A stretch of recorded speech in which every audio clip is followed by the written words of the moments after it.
So today, I'm posting up our episode with Thanksgiving stories. Some of you are probably out on the road driving to friends or family, or maybe going to the airport. This year, my situation is the exact opposite. Early Tuesday, I returned home to California from doing some events for the new book out on the East Coast. And honestly, I'm looking forward just to relaxing with friends and family for a few days before I head out again. But right now, I'm going to bump up our Thanksgiving episode to the front of the feed as a way to help all of us get into the mood for the holidays ahead. So here are a set of stories about Disney and Thanksgiving, stories that start with the time of Walt himself and then move up to 4 more recent years. So whether you're in a car or on a plane or out for a walk or prepping up the feast in the kitchen, here are a set of stories that hopefully gets you in the mood for the holidays this year.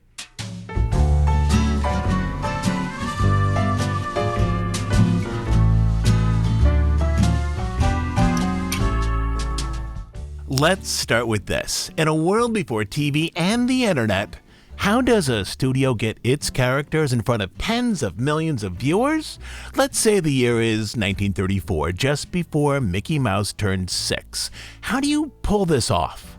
Well, the answer is simple, but difficult to put together.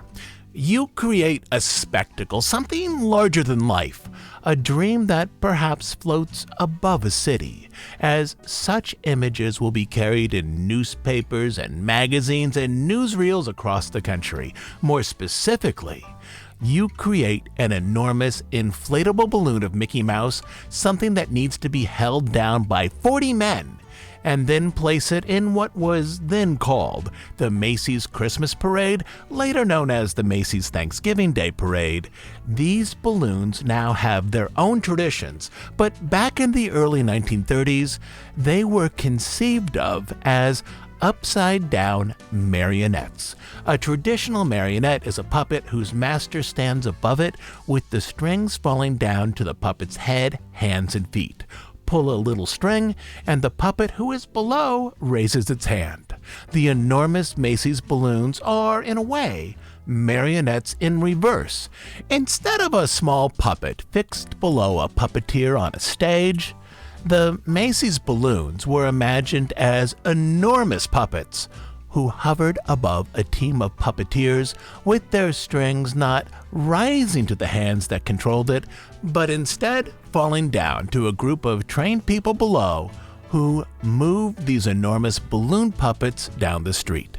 And this particular spectacle was the brainchild of artist Tony Sarg, a man who, like Walt Disney, looked for ways to use technology to bring characters to life. He was the person who originally imagined an enormous Mickey Mouse handled by a team of balloon puppeteers floating above Manhattan. But there's a story behind this, of course, about how Tony Sarg arrived in New York and then finally worked with Walt Disney. The son of German diplomats, Tony Sarg went to school in England to become an illustrator. He was a short man, almost childlike, with blue eyes and skin that held a Nordic pink tone. As a teenager, he was captivated by images he could create on paper, funny caricatures that amused his friends. But as an adult, while working as an illustrator for magazines, he saw a marionette show and was mesmerized by the puppets. The puppets were something beyond drawings, something that existed in the space around him.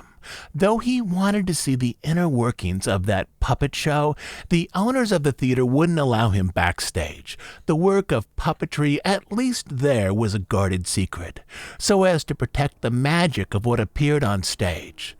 So, from the audience, with his sketch pad in hand, over 4 dozen performances, Sarg worked out the mechanics of the puppets to the point where he understood their construction and also understood ways to improve it. Also, how to make those puppets more like the amusing drawings he had studied in school. For years, he worked as a caricaturist, with his humorous illustrations gracing endless magazines.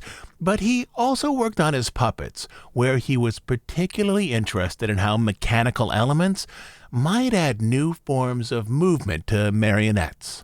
Once married in 1905, he moved with his American wife to New York, where he gave marionette performances and built a touring production company that created spectacular shows with scenery, stage lighting, props, and ingeniously arranged puppets. He lived in Greenwich Village, where he oversaw what was commonly called the Sarg marionettes. His productions were a lavish stage show, something that might be glimpsed on Broadway. Only the actors weren't people, but cleverly designed puppets who appeared lifelike on stage. Audiences loved, in particular, his animal puppets. In his production of Rip Van Winkle, the character who stole the show wasn't Rip, but his dog Wolf. Reviewers were spellbound. One noted, the uncanny transformation and magical effects accomplished in this play could not be achieved by human actors with the same wonderful results. On the road, his company performed Treasure Island, Rip Van Winkle, and Alice in Wonderland, a show that was particularly well received and was featured at the Chicago World's Fair, where this production was viewed by over 3 million people. His puppets danced in large production numbers, juggled balls, and when holding a cigarette, exhaled actual smoke. As his company developed, Sarg remained in New York working on the construction of puppets and the arrangement of future productions. But his interest extended beyond marionettes. He designed wallpaper and fabrics. He had a curiosity shop. He published illustrated books for children, many of which sold extremely well. By the early 1920s, he also worked with silent animation, creating stories with silhouette puppets, which were character cutouts from paper that he animated with a stop-motion process during the exact same years, where a young Walt Disney learned about silhouette animation at an ad company in Kansas City. But Sarg was best known for his puppet shows, though marionettes had existed for thousands of years. It was Sarg who first popularized the form in America, who made puppetry into a spectacle filled with story, special effects, and music. But his success in puppetry did not end with his puppets. It opened other doors. In 1924, Macy's department store hired Sarg to create holiday window displays filled with puppet-like stages. These were lavish windows with mechanical figures like moving greeting cards that beckoned shoppers to come inside. That year, the first annual Macy's Thanksgiving Day Parade, then called the Christmas Parade, ended at Macy's, where Sarg's moving window scenes were unveiled. For Sarg, the window displays proved so popular that 3 years later, in 1927, he suggested that Macy's add inverted marionettes to their annual parades, enormous balloons where puppeteers held the poles or cords below the figures rather than above. His balloon creations were whimsical animals and humorous caricatures, though the first set of balloons did feature the animated character of Felix the Cat, who was wildly popular in the late 1920s. In 1927, the balloons were filled with oxygen, not helium, and were essentially carried by teams of makeshift puppeteers down Broadway, held up by poles. The following year, for greater height and better crowd viewing, the balloons were filled with helium, and then they floated down the street tethered to groups of store employees below. Like many of Sarg's other projects that relied on technology, art, and spectacle, the Macy's balloons were hugely popular additions to the yearly parade. To make sure the crowds followed the parade to Macy's, Sarg released his helium-filled creations each year in front of the department store at the end of the parade, while thousands watched them float up into the blue and then hopefully went inside to shop. Macy's offered a yearly reward for the balloons' return once they came down to earth. Many of them were returned, but not all. The practice of releasing the massive balloons ultimately proved too expensive, and instead the balloons were deflated and stored for the following year's parade. The balloon entries expanded each year. In 1934, during Disney's initial wave of popularity, Sarg contacted the studio in the hope of including a Mickey Mouse balloon in the Thanksgiving Day parade. The mouse was designed by Sarg, an enormous figure standing dozens of feet high. The addition of Mickey Mouse also signaled that in the mid-1930s, Walt Disney's creations were now eclipsing hugely popular characters such as Felix the Cat that had been created by New York animation studios in the 1920s. Though Sarg's workshop remained in New York, the rubberized silk balloon was fabricated in Akron, Ohio at the Goodyear Tire and Rubber Company. Once sheets of rubber and silk were cut and stitched together, artists painted the eyes, nose, and mouth of the figure onto those sheets. By October, the enormous mouse was completed, then shipped to Los Angeles, where during the first week of November, it was fully inflated at the Glendale Airfield a few miles from the studio for Walt to approve in person. Walt drove the 6 or 7 miles from his small studio on Hyperion Avenue out to the Glendale Airfield, where the mouse was inflated in a hangar. Walt saw it there, a creature that was even larger than that of Mickey Mouse on a big city movie screen, and he gave it his approval. 3 weeks later, the balloon was in New York, unpacked and ready to inflate for the parade. 45 feet tall, pie-eyed and smiling, a black and white mouse, managed by dozens of line leaders, moved down the streets of New York on Thanksgiving morning, followed by a smaller Pluto balloon. There is one interesting difference between the version of the mouse that Walt saw at the Glendale Airfield in California and the one that was presented on the streets of New York.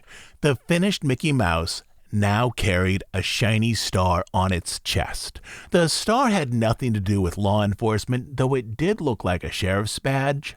The star, rather, was the logo of the Macy's department store, a small marker indicating the company that funded this parade.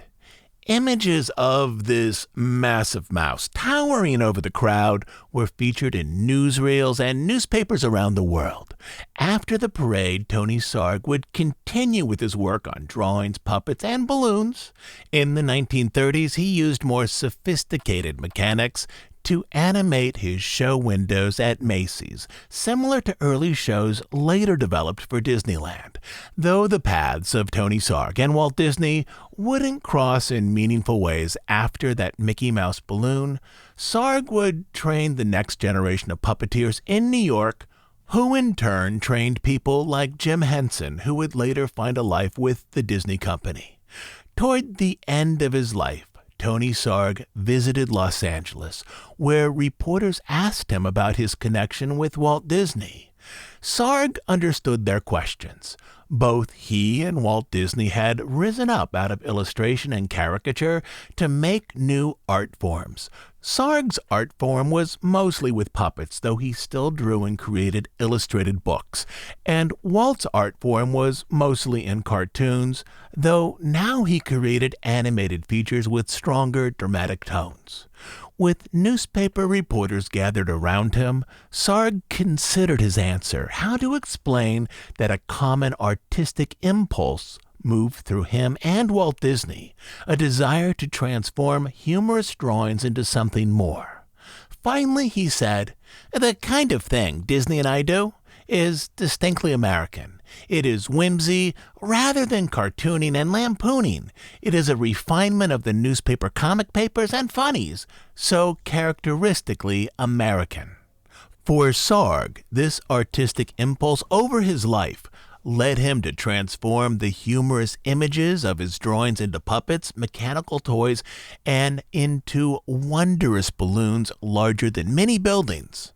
And for Walt, this artistic impulse over his life led him to create cartoons, amusement parks, and later mechanical figures, which were, in their own way, a type of puppet controlled by electronics. But the initial meetings between Disney and Sarg weren't about any of these things. It was about a wish to create a Mickey Mouse larger than life and more awe-inspiring than anything that had previously existed on a movie screen.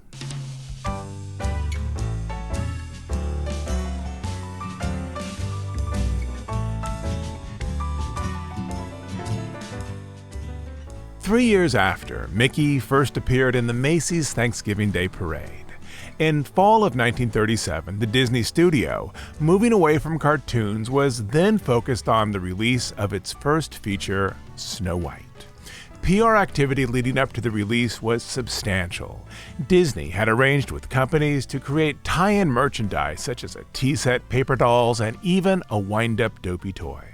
The studio had contracted with magazines such as Good Housekeeping to include a comic strip series that would tie into the film. In theaters, Walt himself appeared in the film's trailer, which was shot in the low-light environment of his actual office, where he explained the unique ambitions of his first feature. But by the third week of November, the film itself wasn't finished. The final cells weren't inked or painted, and entire scenes hadn't yet been filmed. For many Disney artists and technicians who'd spent years working on this feature, that Thanksgiving was spent at the studio where they focused in together on the film.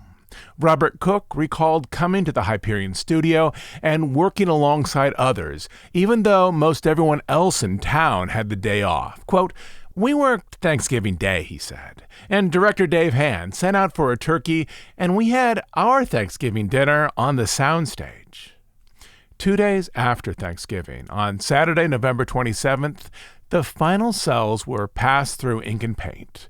The following Wednesday, December 1st, those images were finally filmed.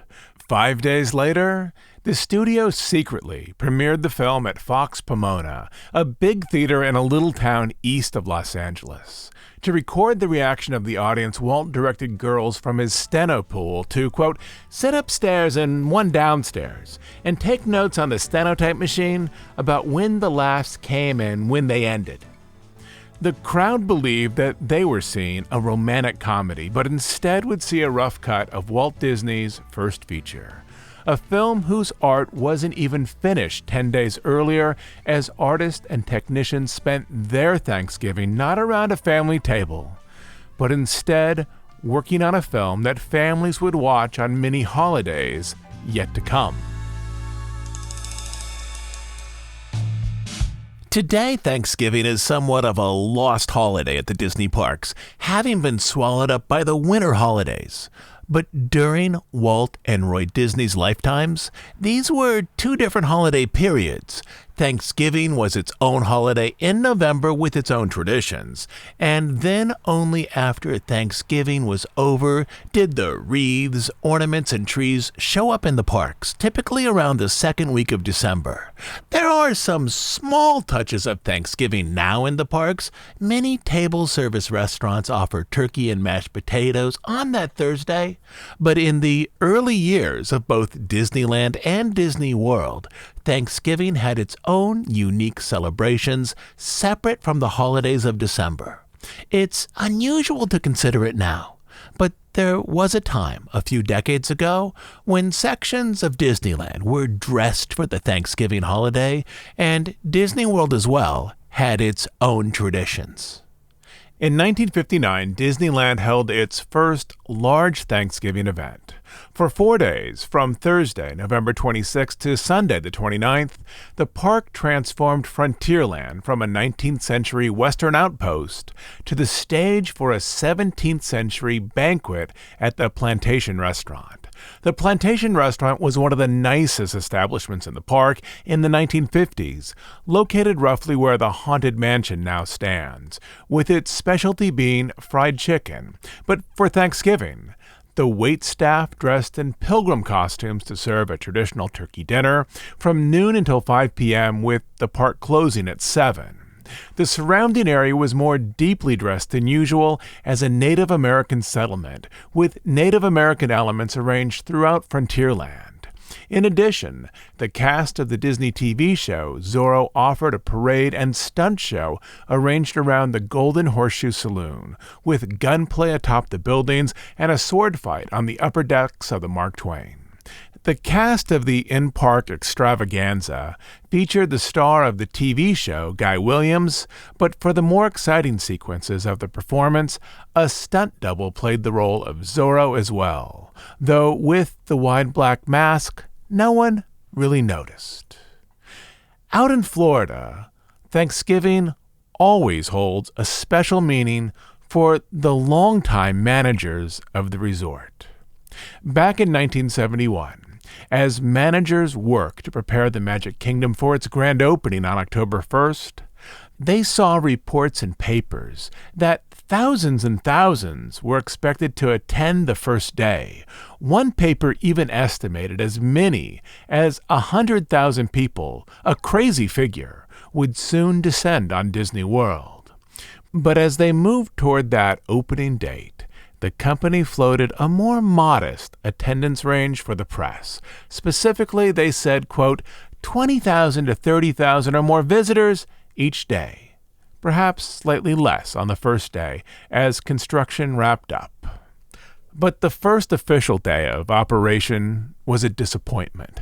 The Magic Kingdom was not visited by 30,000 or 20,000, but by roughly 8,000 visitors. It wasn't even a modest crowd.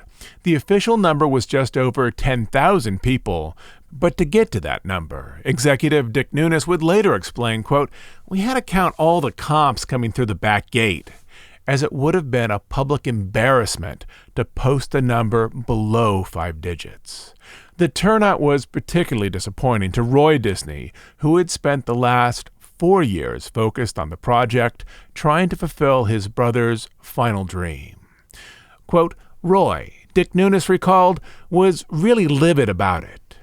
To regroup, Roy Disney called a meeting with park executives, including Card Walker, Jack Lindquist, and Dick Nunis. After Roy let off steam about how the attendance numbers would hurt the company's stock price, Nunis ventured, "Sir, with all due respect, everyone in this room was there on opening day at Disneyland in 1955. It was a total and absolute disaster. Here's what we're projecting. The day after Thanksgiving, we will have to close ticket sales before noon." 3 days after this meeting, Baker Weeks & Company, a research brokerage, issued a sell recommendation after reviewing attendance patterns that they deemed, quote, a disappointment. Their numbers, amazingly accurate, estimated that Disney had received 10,000 on its opening day, 11,000 on Saturday, and 14,000 on Sunday, far below Disney's estimate of 20 to 30,000 or more per day. With this, the stock price lost $10 in a single day, ending at $99.50 per share, even though the larger stock market was rising. In the papers, the bad news, or at least the perception of bad news, continued, with reporters noting that attendance during the week was lower than the weekend, though none of the papers were given firm attendance numbers by Disney. Quote, "A relatively light crowd showed up at Walt Disney World today," one reporter observed when visiting the park on that first Monday. This trend continued for the remainder of the week. 10 days later, the Disney stock price was down to $95, a nearly 20% drop compared to its mid-September price. Charlie Ridgway, lead publicist for Disney World, remembers the situation clearly. Quote, "Walt's brother Roy told associates, 'Unless we have a full house for Thanksgiving weekend, we're in trouble.'" Concerned executives sweated out the opening ceremonies at the end of October and many slow weekends at the start of November. But then, highway reports indicated that a large number of cars were moving south toward Florida. The large crowds didn't arrive until the day after Thanksgiving. But when they arrived, they were huge. Cars blocked traffic on roads leading into the park. Hotels were booked to capacity. For worried executives, it was the best Thanksgiving ever. On the day after Thanksgiving, tickets sold out so quickly that sales stopped at 10 a.m. Quote, "We backed up traffic on I-4 into Orlando," manager Bob Matheson recalls. "We had to close the park, but people didn't leave. They pulled along the side of the road and camped until we reopened." Nunes wanted to call Roy Disney in California immediately after they'd shuttered the ticket booths for the day, but he realized that Roy was likely still in bed. He waited until noon to call, 9 a.m. in California, to share this good news. When Roy was on the phone, Nunes said, "Sir, I just want you to know we closed at 10 o'clock today." "Really?" Roy said. "You're kidding." "No, sir," Nunes replied. 10 o'clock. Even after its first year, Thanksgiving remained somewhat of a special occasion in Florida. For years, managers reminisced about that first Thanksgiving, with the miracle of cars lined up down entry roads as far as they could see. But the parks also have stories that connect to the larger meaning of Thanksgiving. A more recent Thanksgiving story involves a long-standing public-produced exhibit of sorts on Disney World property. Starting in the 1980s, a group of 20 families together booked sites in the Creekside Meadow section of the Fort Wilderness Campground at Disney World, where they erected teepees in the style of Native American structures, complete with beadwork sewn in patterns that evoked Cheyenne and Sioux designs.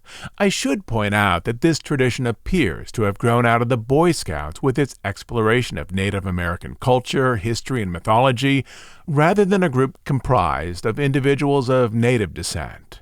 But it was done with serious intent as a way of reminding resort visitors of the largeness and complexities of our country's past. For decades, as some campers in Fort Wilderness set up holiday light displays and inflatable Disney characters around their RVs, another group, using poles and canvas dyed to resemble animal skins, set up dwellings reminiscent of those once used across the continent. For the big meal, the Disney Resort provided a pit for the group to cook their turkeys in time for a 3 p.m. feast. Quote, "We created an oven with tinfoil where we ground roast our turkeys using charcoal," one of the leaders explained in 2008. "Depending on the number of families, we'll have 10 to 15 turkeys." But the main Thanksgiving story I want to focus on in this episode isn't centered on the early studio or Disney World. It has more to do with how two turkeys made their way to Disneyland, a story that in its popular telling often points to the life of Abraham Lincoln, but that I think is a bit of a misnomer.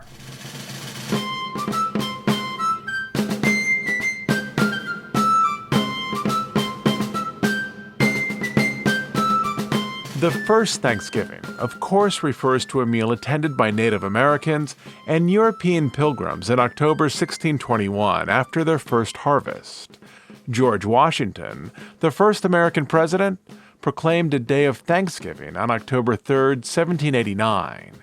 And from there, a day of Thanksgiving was celebrated on different days in different states as a local custom or a regional holiday. The first time that Thanksgiving was celebrated as a unified holiday was during the presidency of Abraham Lincoln. In a proclamation issued in October 1863, Lincoln said, quote, "I do therefore invite my fellow citizens in every part of the United States, and also those who are at sea and those who are sojourning in foreign lands, to set apart and observe the last Thursday of November next as a day of thanksgiving and praise." From there, at least in the northern states, the last Thursday became the day of the Thanksgiving holiday. And once the Civil War was over, the southern states joined in the custom. There's a popular story that for this first national Thanksgiving holiday, the Lincoln family was given a live turkey, an animal that Lincoln's son Tad quickly adopted as a pet and asked that its life be spared, thus supposedly beginning the custom of a president pardoning a turkey at Thanksgiving, but according to historian Gilbert King, though some details resonate with the historical record, the story of Tad and the turkey actually occurred during the long-standing holiday season leading up to Christmas, and not the far more recent national holiday of Thanksgiving. At this time, Tad was 11 years old, the only child living with the president, as his older brother was away at school. King describes the turkey incident in the following way. It was, however, in late 1863 when the Lincolns received a live turkey for the family to feast on at Christmas. Tad, ever fond of animals, quickly adopted the bird as a pet, naming him Jack, and teaching him to follow behind as he hiked around the White House grounds. On Christmas Eve, Lincoln told his son that the pet would no longer be a pet. Quote, "Jack was sent here to be killed and eaten for this very Christmas," he told Tad, who answered, "I can't help it. He's a good turkey, and I don't want him killed." The boy argued that the bird had every right to live, and as always, the president gave in to his son, writing a reprieve for the turkey on a card and handing it to Tad. In this story, then, the holiday turkey was spared, but just not at Thanksgiving. Another popular story suggests that Truman was the president who started the tradition of pardoning turkeys after he was presented one from the National Turkey Federation, a political organization promoting turkey farmers. Truman was the first president to be gifted a turkey from the Federation, though he likely ate it. When archivists at the Truman Library were asked for evidence to support this popular story about Truman, they could find no letters, articles, or photographs suggesting that Truman pardoned the turkey. Rather, they found photos of Truman eating turkey, at least at some Thanksgivings, while he lived in the White House. But from Truman's time forward, the National Turkey Federation, each year, gifted the current president with a live bird that was intended to be used for the Thanksgiving meal. President Kennedy was likely the first president to spare a Thanksgiving turkey. This turkey was presented to him on a table covered with a ceremonial dark cloth, with a sign looped around the turkey's neck pronouncing, "Good eating, Mr. President," thereby making the event into a photo op promoting the concerns of the National Turkey Federation. But instead of agreeing to eat it, after looking at the 55-pound bird with his white feathers and keen dark eyes, Kennedy announced, "We'll just let this one grow." An actual pardoning ceremony wouldn't become a custom with the American presidency until the late 1980s. On November 23, 1987, during an informal exchange with reporters, President Reagan was approached on two topics at roughly the same time. Some reporters asked Reagan, what was he going to do with the turkey he was given, while other reporters wanted to know if he planned to pardon Oliver North and John Poindexter, both of whom received convictions related to their involvement with the Iran-Contra affair. Reagan had already announced that he would send this turkey to a local petting zoo, but in making a joke he explained that he didn't yet know what he would do about North and Poindexter, but suggested that he would pardon the turkey. And from there, Reagan's successor, George H.W. Bush, formalized the pardoning event into a yearly ceremony. During the third week of November 1989, President Bush appeared before an audience that included school-aged children to receive the yearly bird, still given by the National Turkey Federation. Quote, "Let me assure you that this fine Tom Turkey, that he will not wind up on anyone's dinner table," the president said. "Not this guy. He's granted a presidential pardon." From there, over the years, the pardoned turkeys ended up at a petting zoo and local animal facilities, often in Virginia. The birds from this period went to a small zoo in the Washington suburbs called Frying Pan Park, a working farm in Northern Virginia, where young guests could take tractor rides, visit an antique carousel, and observe how animals are cared for in a farm setting. The farm functioned, in part, as a living museum focused on the farm practices of the Depression era. But in the early 2000s, the animal rights group PETA began a letter-writing campaign suggesting that the pardoned turkeys were spared only to live the rest of their days at a Depression-style facility where they remained in 10-by-10 sheds without much activity. In February 2003, Bruce Frederick, head of PETA's outreach program, sent a letter to President Bush to explain that the turkeys he pardoned for the last 2 years were living in, quote, substandard conditions without adequate care. One would think that the 2 animals that had been pardoned by the leader of the free world could be given better accommodations, he said. Portions of this letter were reprinted in dozens of newspapers, mostly on the East Coast. The following month, Frying Pan Park promised to provide more straw for bedding, along with fruits and vegetables for the turkeys. The birds' quarters would also be heated during the winter, but the issue of Frying Pan Park was picked up in papers the following Thanksgiving and then the one after it. In 2005, thousands of miles away from Washington, D.C., out in sunny California, the Disneyland public relations team was struggling with a very different problem. They had been charged with the task of keeping Disneyland in the public's mind during the 18-month-long celebration for its 50th anniversary, arranged as the happiest homecoming on Earth.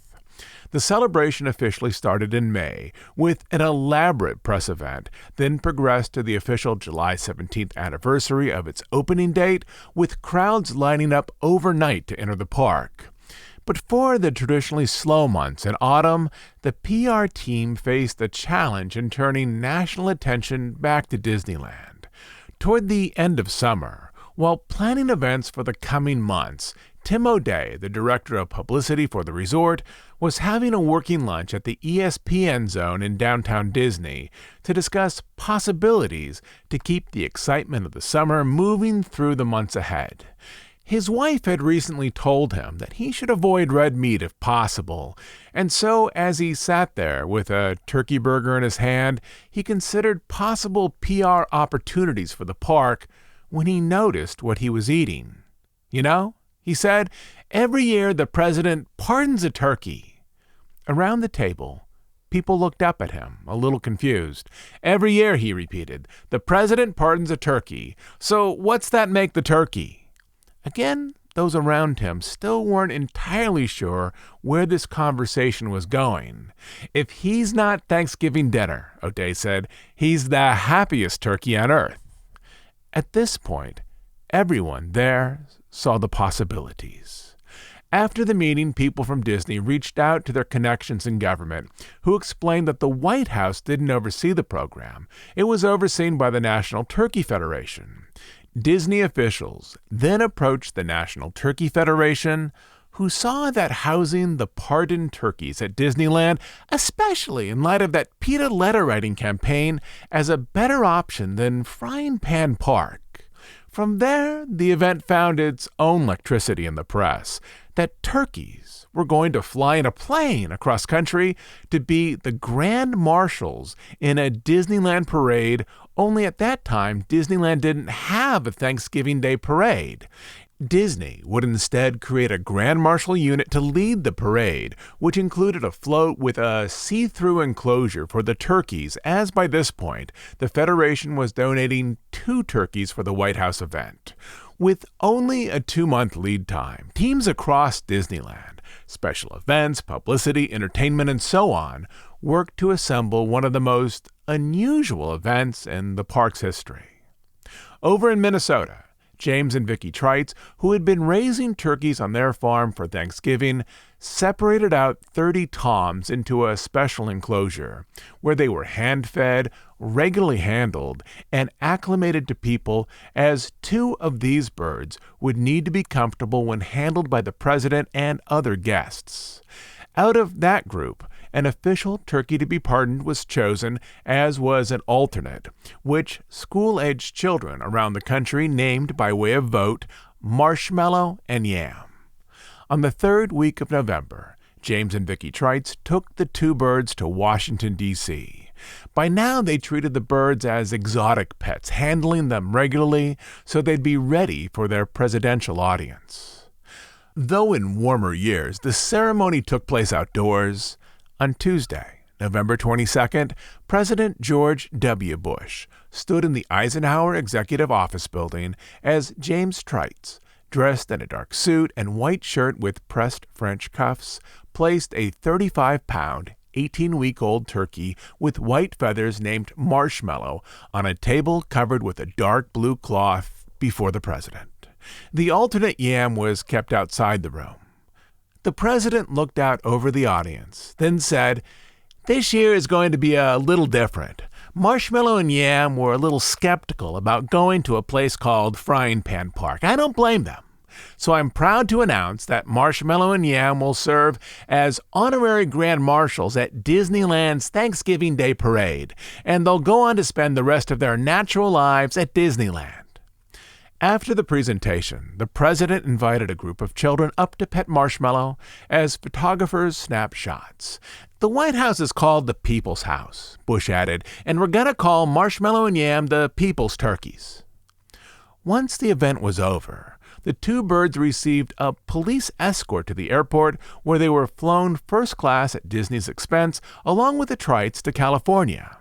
When they arrived, the birds were slowly acclimated to the environment of the park.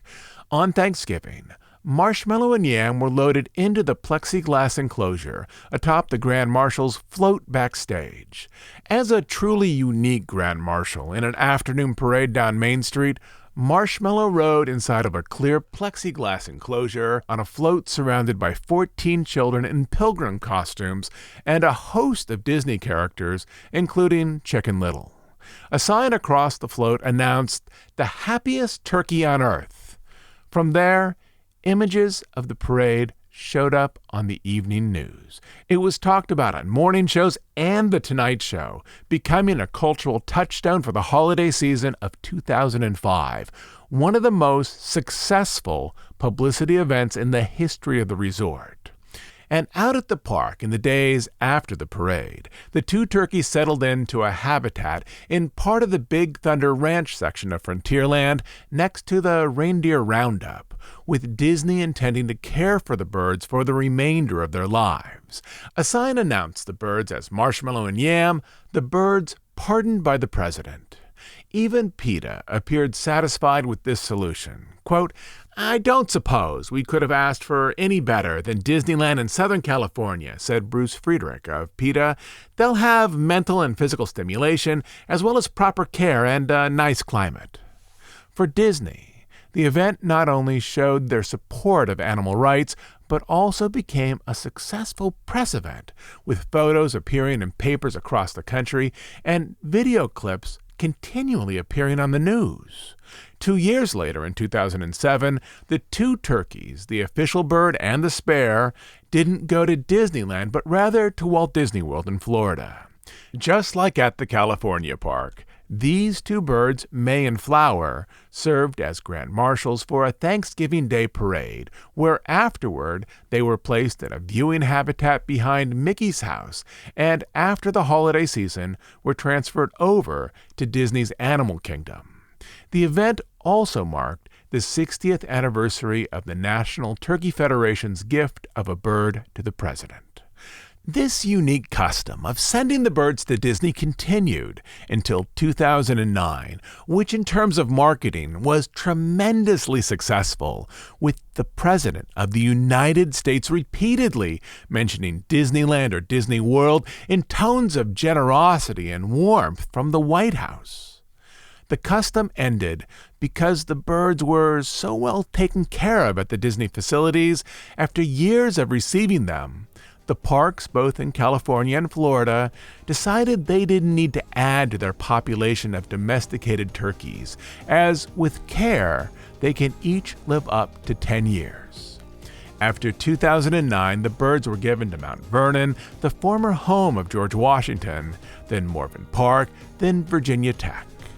But the practice of Disney displaying birds as symbols of one of our national origin stories, that meal from way back in 1621, again solidified the identity of the Disney parks in California and Florida as places deeply connected to a popular presentation of American history and the customs of the American people. I'll be back on Sunday with a new episode. So until then, this is Todd James Pierce.